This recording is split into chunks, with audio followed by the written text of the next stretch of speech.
Ezequiel capítulo 24, a partir do versículo 1, e a palavra do Senhor nos diz o seguinte: no 10º dia do 10º mês do 9º ano, a palavra do Senhor veio a mim. Disse ele: filho do homem, registre essa data, a data de hoje, porque o rei da Babilônia sitiou Jerusalém exatamente nesse dia.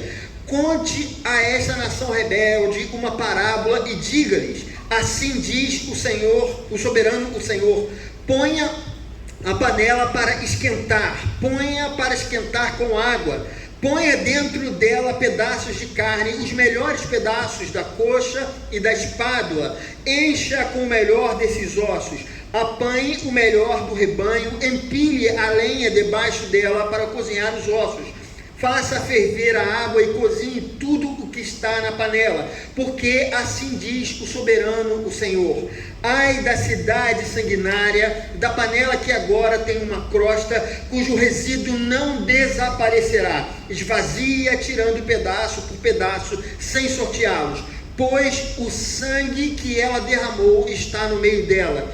Ela o derramou na rocha nua, não o derramou no chão, onde o pó o cobriria. Para atiçar a minha ira e me vingar, pus o sangue dela sobre a rocha nua, para que ele não fosse coberto. Portanto, assim diz o soberano, o Senhor: ai da cidade sanguinária, eu também farei uma ilha de lenha, uma pilha bem alta. Por isso amontoem a lenha e acendam o fogo, cozinhem bem a carne, misturando os temperos, e reduzam os ossos a cinzas.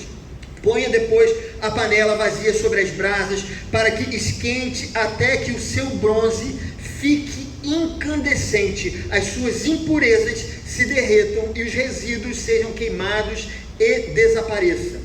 Mas ela frustrou todos os esforços, nem o fogo pôde eliminar os seus resíduos espessos. Ora, a sua impureza é a lascívia. Como eu desejei purificá-la, mas você não quis ser purificada, você não voltará a estar limpa enquanto não se abrandar a minha ira contra você.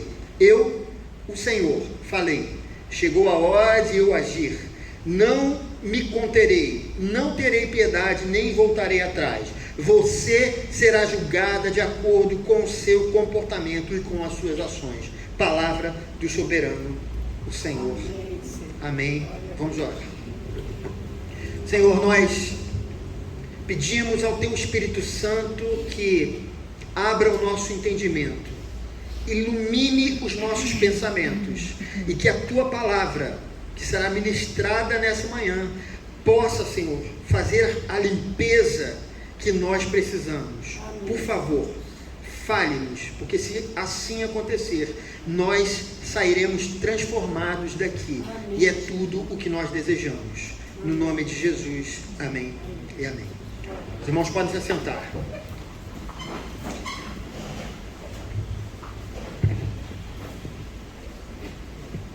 Queridos, o profeta Ezequiel, ele usa muitas alegorias para transmitir as mensagens que ele recebia de Deus. Ele era um profeta que tinha muitas visões, mais do que muitos outros profetas, que muitas vezes são diretos na sua mensagem. Por exemplo, quando a gente começa a leitura do próprio livro de Ezequiel, a gente tem ali aquela imagem, aquela visão que ele tem daqueles seres celestiais, e eles tinham 4 rostos, né? E um conjunto de 4 asas, e eles se moviam de um lado para o outro sem sequer olhar para o próprio lado. Ele também foi o profeta que, numa visão, entrou por dentro das paredes do templo de Israel, e lá ele teve uma percepção das intenções do povo de Israel somente com essa visão, entrando pela parede, por um buraco que havia na parede do templo de Israel.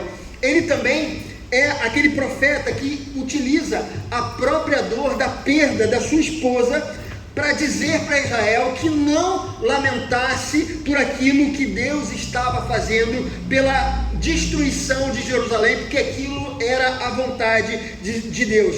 E ele é aquele que prepara uma comida, coloca ela numa panela, deixa ela cozinhando até queimar, para exemplificar o que Deus estava fazendo por Jerusalém, que foi exatamente esse texto que nós lemos agora.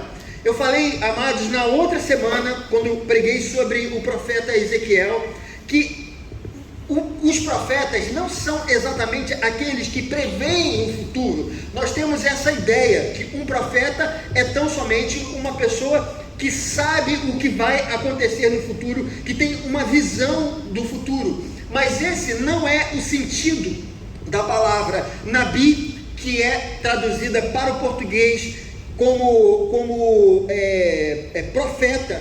O sentido dessa palavra no hebraico é alguém que fala no lugar de alguém. Ou seja, Ezequiel era um Nabi, Ezequiel era um profeta, portanto a missão dele e dos demais profetas era ser porta-voz de Deus. Os profetas, eles eram porta-vozes de Deus e transmitiam a mensagem de Deus. Eles falavam, sim, eram palavras deles, mas na verdade o que eles estavam dizendo, eles falavam no lugar de Deus, era o próprio Deus dizendo, através da boca desses homens. Mas por que, irmãos, Deus falava tanto? Nós vemos que o Antigo Testamento tem pelo menos 17 livros de profecias específicos, né, chamados profetas literários, que são aqueles profetas que nós encontramos como Isaías, Jeremias, o próprio Ezequiel, Oséias, Joel, Amós, Obadias. São 17 livros proféticos. Por que era tão necessário ouvir a voz de Deus? E a resposta, irmãos, porque existia um compromisso entre Deus e Israel. Por isso era necessário. Em um determinado momento, esse Deus e esse povo se encontraram na história, no espaço-tempo, eles se encontraram e eles firmaram um contrato. E por que Deus e esse povo firmaram um contrato? E para a gente entender esse contrato, nós temos que entender a motivação de Deus. Deus, ele desejava salvar a humanidade dos seus pecados, e por isso ele criou um plano. Ele escolheria um homem, ele preservaria a descendência desse homem que ele escolheu, e através da descendência dessa pessoa e desse povo, todos os demais povos da terra seriam abençoados. E isso porque, segundo os seus planos, o Salvador da humanidade deveria vir por intermédio desse povo. E qual, queridos, foi o momento em que esse Deus e esse povo se encontraram? E esse período, esse momento foi naquele que você conhece muito bem, porque você conhece a Bíblia, ou até mesmo aqueles que não conhecem tão bem a Bíblia, conhecem esse encontro de Israel com Deus no Egito, e aquele momento ali dos 10 testamentos. E eu queria, irmãos, construir uma paráfrase aqui, eu queria construir uma espécie de um diálogo, para nós entendermos como a coisa aconteceu. Eu vou recontar a história entre Deus e Israel, mas nas minhas próprias palavras. E seria mais ou menos assim a história. Deus olha para aquele povo que estava no Egito e diz o seguinte: olha, vocês estão morrendo nas mãos de Faraó. Eu preciso de um povo para poder executar um plano que eu tenho. Vocês topariam fazer um acordo comigo? Se vocês aceitarem, eu prometo ser o Deus de vocês. Vou abençoar vocês, vou dar uma terra para vocês morarem, vou abençoar os seus filhos. Quando vocês estiverem cercados pelos inimigos, eu vou lhes dar a vitória. Eu vou prover o alimento e vou dar paz nas fronteiras de vocês. Mas há somente uma condição: é necessário a submissão, é necessário que vocês sejam obedientes. Em resposta, Israel disse o seguinte: bem, nós queremos ser abençoados sim, então o que a gente precisa fazer? Então é como se Deus falasse mais ou menos assim para eles: vocês não precisam fazer nada por enquanto. Eu vou tirar o povo, eu vou tirar vocês do Egito, vou mostrar que eu sou todo poderoso, vou mostrar que nem mesmo o Faraó e o Egito são competentes como eu. Israel diz o seguinte: é só isso? não precisamos fazer mais nada, não tem algum esforço hercúleo, algo que eu preciso fazer para entrar nesse trato com você, nesse contrato. E é como se Deus falasse: não, vocês não precisam. E tem outra coisa: antes de vocês aceitarem esse contrato, eu vou mostrar do que eu sou capaz. Eu vou abrir o Mar Vermelho, vou dar o maná do deserto, vou providenciar a água, e tudo isso de modo espetacular. Só depois é que eu quero firmar esse contrato com vocês no Monte Sinai.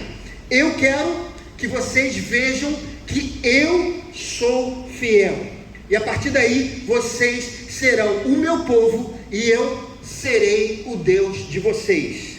Vocês aceitam isso? E aí Israel disse o seguinte, isso está, de fato, isso já não é mais palavras, são palavras minhas. Êxodo 19:8 diz o seguinte: faremos tudo o que o Senhor ordenou. Então o Senhor deu os 10 mandamentos, que foram como um sinal do pacto que Deus havia firmado entre Deus e aquele povo.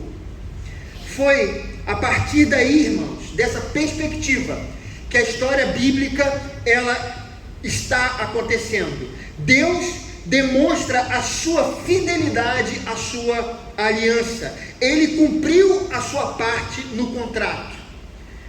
Ele deu uma terra para o povo, deu vitória sobre os inimigos, deu paz nas fronteiras, e ele deu também prosperidade. Israel, entretanto, irmãos, ele usufruiu dos benefícios do contrato, mas não cumpriu os termos. E foi exatamente por isso que Deus levantava os profetas. Eles foram homens de Deus, responsáveis por dizer: vocês não estão cumprindo a parte que lhes cabe, por favor, ouçam. Deus tem sido paciente. Se vocês se arrependerem, Deus lhe dará o perdão. As bênçãos do Senhor continuarão sobre vocês, mas se vocês continuarem obstinados, Deus vai executar o contrato. E no contrato, queridos, dizia que se o povo de Israel não obedecesse o Senhor poderia abandoná-los, e era exatamente isso que os profetas estavam avisando: o Senhor vai abandonar vocês, porque vocês não estão fazendo a parte que lhes cabe. Mas, queridos, como nós temos acompanhado na história bíblica, Israel se negou a ouvir os profetas. Eles estavam se afundando na iniquidade, e por isso a desgraça se abateu sobre eles. A história bíblica nos diz que o que aconteceu no final das contas com Israel foi que ela foi cercada 3 vezes pelo reino da Babilônia.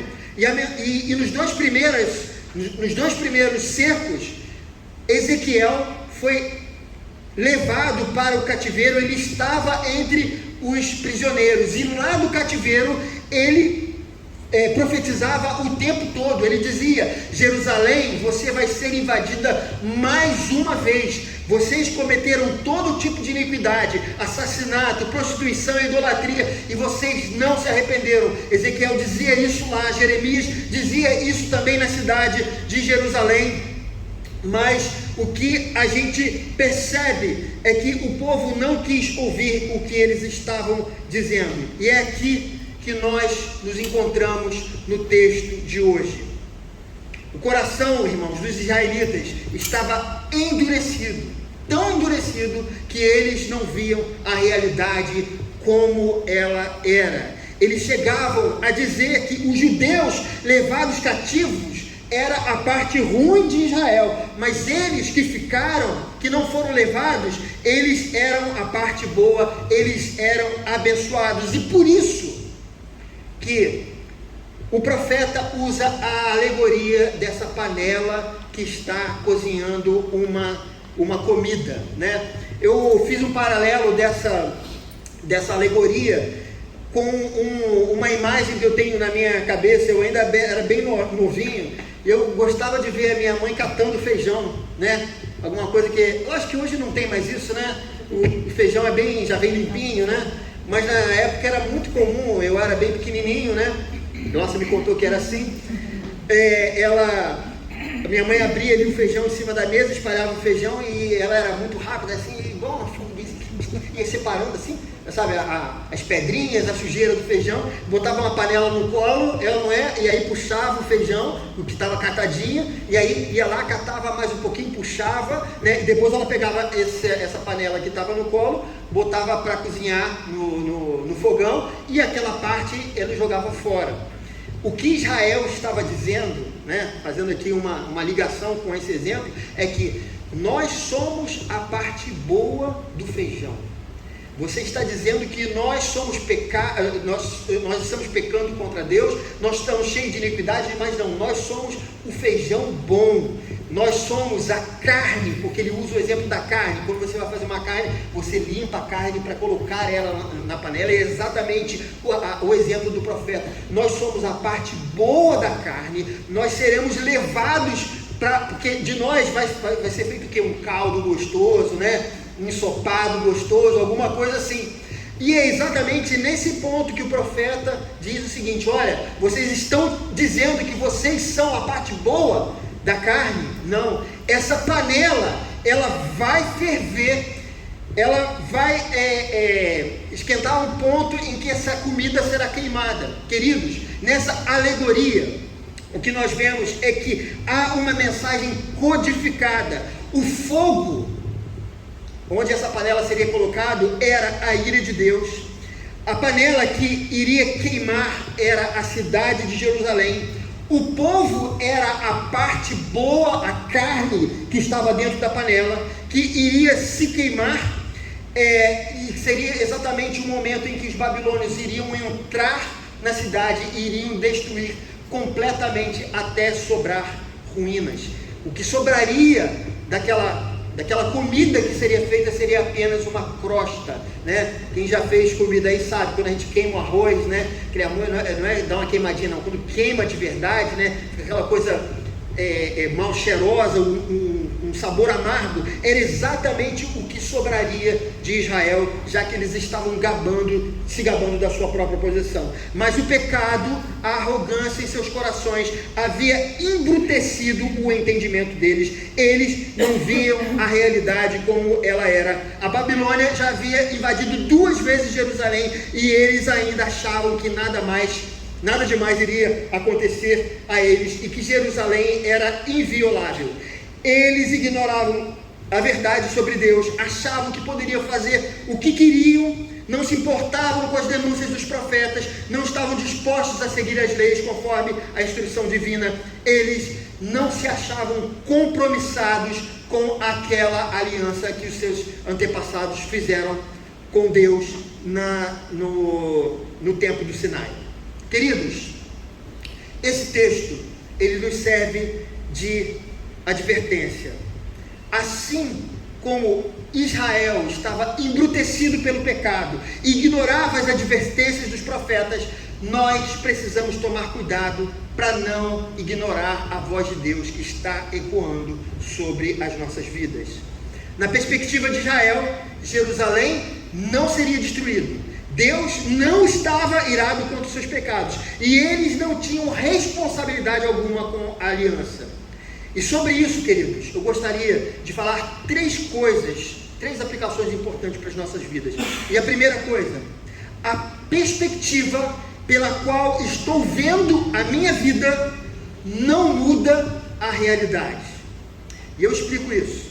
Israel estava prestes a ser invadida, mas não acreditava na palavra dos profetas. E isso não mudou em nada o que de fato aconteceu um tempo depois com eles. Eles foram invadidos, mesmo que da perspectiva deles isso não iria acontecer. Você pode afirmar, por exemplo, que a lei da gravidade não existe. Isso é uma coisa que você pode dizer, mas isso não significa que ela vai deixar de existir porque você não crê nela. De uma maneira muito simples, você pode dizer: não, eu não acredito nisso, mas se você se jogar daquela janela, você vai se esborrachar lá embaixo. Não adianta eu ficar dizendo que o mundo é de um jeito ou de outro jeito, porque há uma verdade, há uma realidade, e muitas vezes o que nos faz ver o mundo de uma maneira errada é exatamente esse coração endurecido que o ser humano tem. Do mesmo modo, você pode gritar dizendo que não existe pecado, que você não acredita nessa visão cristã sobre o pecado, mas isso não muda o fato de que todos nós somos devedores diante de Deus. 1 João, capítulo 1, versículo 8 nos diz: se afirmarmos que estamos sem pecado, enganamos-nos a nós mesmos e a verdade não está em nós. Creia você nisso ou não, somos pecadores diante de um Deus santo. O Evangelho, queridos, ele não veio resolver o problema das injustiças sociais, como nós temos visto aí. Muitas pessoas têm levantado um evangelho que está apenas acusando aí, não pode isso, não pode aquilo, cuidado com a xenofobia, cuidado com seja lá o que for, com tantas palavras que têm aparecido sobre isso. Queridos, sendo sincero, o evangelho existe para resolver os meus pecados diante de Deus. Conforme diz o poeta, se o mundo ainda é mau, o culpado está diante do espelho. E há, queridos, uma ideia geral de que quando eu aponto para o outro, eu esqueço de quem eu sou. Então, antes de mudar a sociedade, o Evangelho, ele veio para mudar o nosso coração. Porque não adianta, você pode dizer que você é contra o preconceito, por exemplo, mas se seu coração tiver preconceito, queridos, diante de Deus, você é culpado. Não adianta, porque Deus enxerga o que há dentro do nosso coração.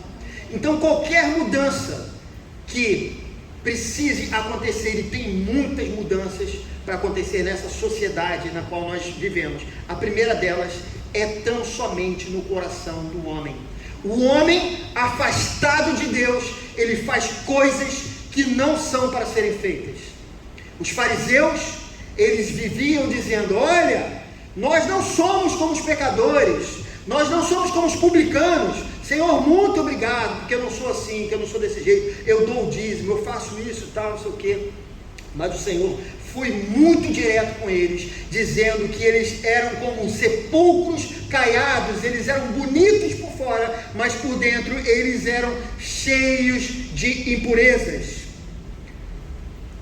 Não comece a combater as injustiças sociais sem antes combater o que gera as injustiças, o pecado que habita nos nossos corações.